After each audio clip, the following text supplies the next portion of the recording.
So I remember that he said I must stay at home and is going to find, a church as the head of the family. And so he went, and when he came back, he told me that he had found this, what he thought was a perfect church. And I remember when we then went with the children to church, and I walked in and I looked around and I was like, I'm not 100% too sure about this. I think for me, when I thought about a church, I wanted a community. I wanted a place where I felt like there was ubuntu. There's something that we black people call ubuntu, which is basically being there for each other. I wanted a pastor that would know my name, a pastor that can go and bury me in KZN when I'm dead. So when I walked in and I saw a white pastor, and it was a lot of white people whom I work with at work, but I just thought, am I going to find what I'm looking for? Because I was worried they won't know my name. Perhaps they'll know it at church, and then we meet at the mall, and then they've forgotten it. So I was uncomfortable. So fast forward now to 9 years later, because we've been in this particular church for 9 years later, we obviously stayed, and I was very surprised to see that all the misconceptions that I had, I guess because of color, were totally wrong.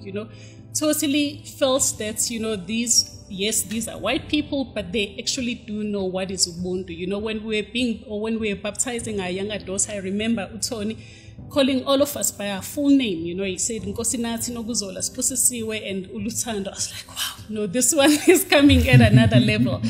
And, but more than the name part, I think, just having a community of people who love you, who care about you when you are going through difficult times, they are supporting you, and you get to support them as well.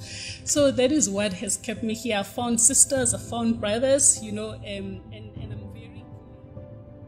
For me, it was clear that this is a spiritual home, and so it's from there I never looked back. It's been fulfilling, both spiritually, to grow and to witness the sense of brotherhood and the sense of, Tony often speaks about leading by example, by how you treat your wife, how you treat your children, how you treat your brothers and sisters, I think for me that has been a clue, because you see it live, you see how transparent he is about, how he is living his life. So I think that has been very key. Yeah. My fear had always been, losing a member of a family, thinking that, it will be a blow. But this past year, when my father passed away, there was this fulfillment of hope, of knowing that there is Jesus. But after, living in a community like this, you look back and say, how did I go through that?